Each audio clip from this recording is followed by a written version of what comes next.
Trucker Dave here, and I heard it. You had it in your mind that you wanted to be a truck driver.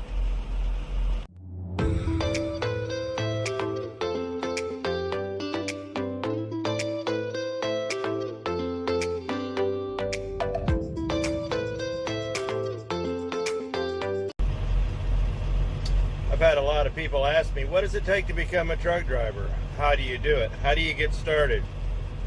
Well, if you're dead set on doing this, I'm going to give you some tips so you don't get screwed like a whole lot of other people have, and you can identify double talk when it comes along, because if you're dealing with a recruiter, trust me, it's coming. Step one is getting your CDL. Now, granted, it's not as easy as it used to be. A lot of times we have to go through schools now to get it. Getting one on your own, if you have someone to help you and loan you a truck and all that, that's wonderful. But 99.9% of us do not have that kind of mentorship. So you have to go through a college course or a technical school, or even go through one of the mega companies to get your license. Now, going through one of the mega companies is probably one of the last things you should do. But granted, they've made getting a CDL so expensive that once you get out of school, a lot of times you need some way to absorb that debt if you couldn't pay for it all yourself. So getting your CDL can be tricky, but there are ways to do it. And you should research all of those ways before you go and get it, because it is an expensive process that if you get hired on by a mega carrier who says, hey, we'll absorb your debt, but you have to work for us for 8 months or 6 months or a year, that's a commitment. And if you last 364 days and quit or get fired, you're going to owe them every last dime. That's in a lot of the contracts like that you have to sign. So that's something to be leery of. But once you get your CDL, now you got to find your job. Now, I'll be the first one to tell you that looking for a job sucks. That's probably why I've stayed at some pretty bad jobs far longer than I probably should have. But that being said, now that you have your license, you need a job. So you're going to go through and get online, or you might know somebody or whatnot, and you may even come across some of these little magazines that are going to tell you all sorts of neat things. And yeah, like now I have blocked off the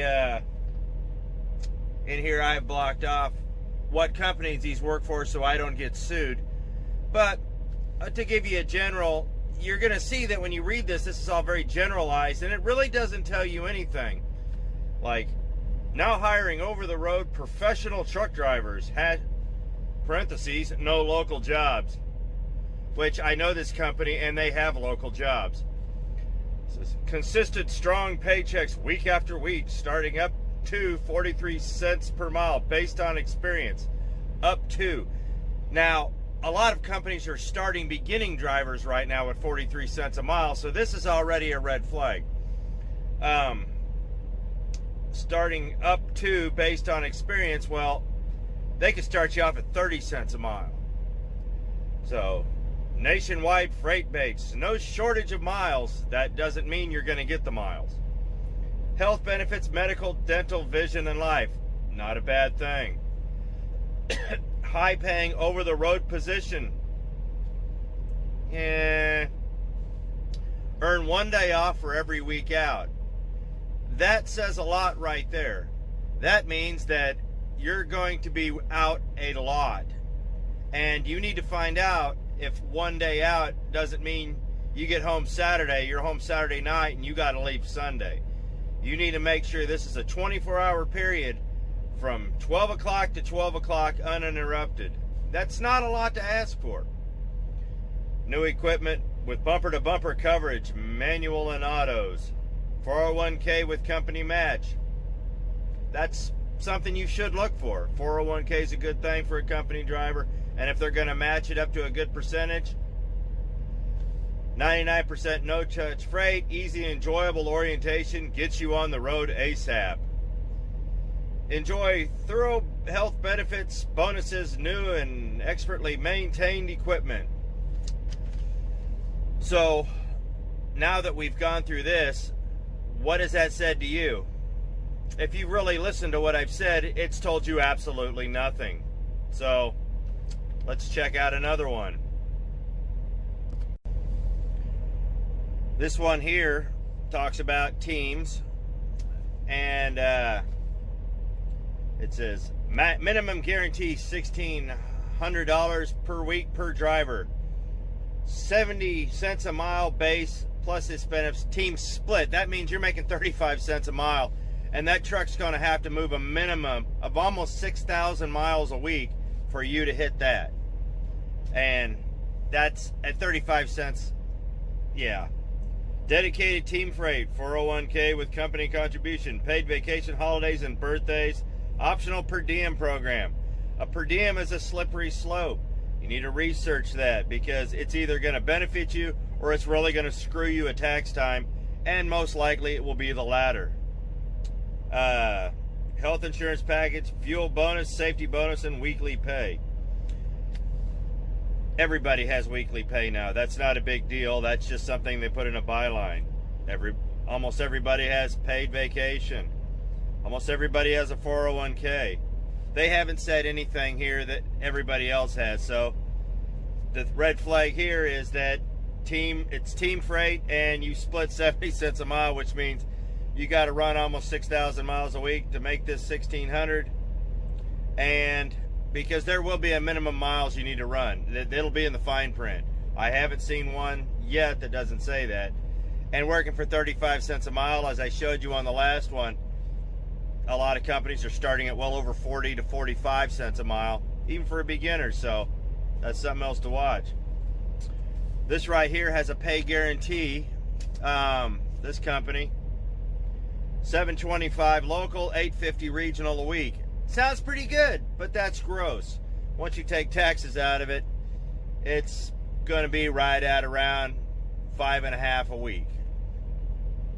You know, if you want to be gone 24/7 for $5.50 a week, go for it. But I think you can do better. Now, we've been through a couple of them, and I'm not going to spend too much more time on this job hunting, but there was one here, and whoops, I forgot to cut out the name of it, but everything I read here sounded good, and this is a company I would call. It says hub miles paid, average weekly gross, so it said gross, not just weekly pay. It's got a guarantee, delay pay, breakdown pay, hotel pay for a reset, safety and longevity bonuses, good medical, dental, vision, and your pets are welcome. So, you know, this is this company here, I'm still not going to show you what the name of it is because I'm not endorsing them, and yeah, as I explained, but that's one of those things that I might look into. Like I was going through this book here, and it's by a particular company, and I outlined some things that were red flags, like guaranteed pay. If you're an entry-level driver and go out with a trainer, you're guaranteed to make at least $850 a week once you get your own truck. Make your mileage pay or your guaranteed pay, whichever is greater. This guarantee will run through your 90-day anniversary, so chances are your pay's going to fall off after 90 days. But you never know. Then I go through here, and driver development team. This fleet is managed by a former OTR driver with over 850,000 safe miles, so you'll be in good hands. Seriously, 850,000. To put it in perspective, I've got 2.5 million. So, 850,000, that means he was a flatbedder for 4.5, 5 years, and got an office job. So that doesn't tell you a whole lot, but everything is vague. So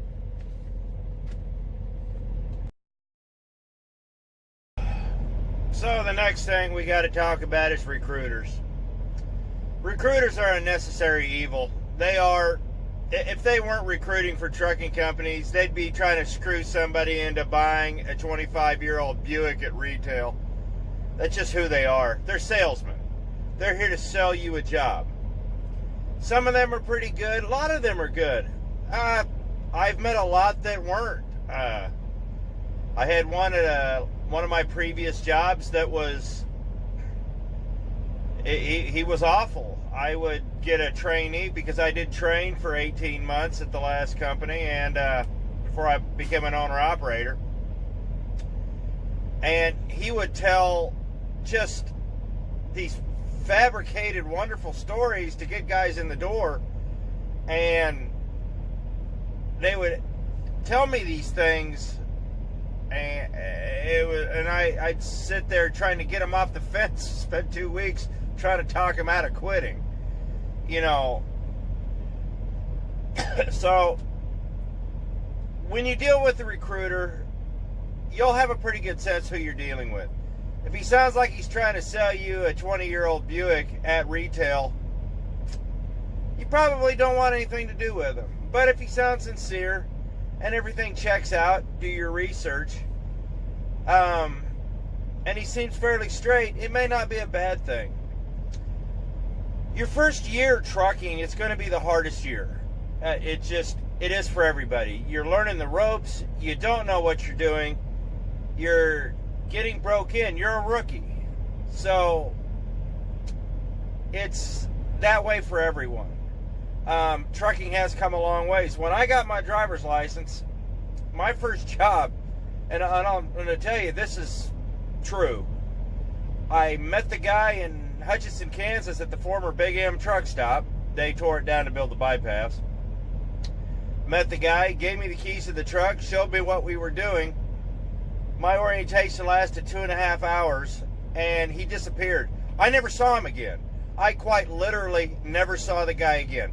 He gave me the keys, he gave me the truck, left me with no fuel card, and basically threw me to the wolves. And thankfully, the people that the truck was leased onto were excellent. They helped me out. They got me going. And it was because of them, not the guy that owned the truck, but because of that company that the truck was leased onto, that I'm still doing this. They were great. It's just a small little 5-6 truck company north of Hutchinson. It's been a long, wild ride, Your first year is the hardest. Your second year is pretty good. But your 5-year is kind of a make it or break it point. When you hit 5 years in a truck, you're going to have to decide whether this is something that you want to do. Because 5 years is a lot of time, but you haven't completely vested yourself. You got to get all the way in it or all the way out of it. But for all you new guys, if anybody who's new is watching this, stick out your first year. Your first year's going to suck. You might get stuck in a job under a contract that's just absolutely terrible. It happens, And I feel for you if you do. But you got to remember it's not forever. And if you hang out that first year and you do good and you make it past that, 1 year in, you can literally go anywhere. Just about anywhere. But if you like your job, stay. There's more to a job than making money. If you like the people you work with, the runs are good, you could make more money, but you like what you're doing, the money will come, most likely. Over time, you'll get pay raises. So, just good luck with your venture. I hope if anybody here is looking for a job, I hope you find a great one. Trucking isn't for everyone, and you'll know it, pretty soon on. But give it some time, give it a chance. you may learn to love it. It's been very good to me, and it's been very good to a lot of my friends. So I hope you liked this video. I hope it was informative. If you have any questions about finding a job, please leave the comments. If you like what you're seeing, please like, share, subscribe. I'm sorry I didn't have any more car videos this week. I got really sick while I was at home and spent 5 days. I spent 5 days I was almost hospitalized. I got whatever was going around. So hopefully we'll have some more car videos coming soon. And thanks for watching.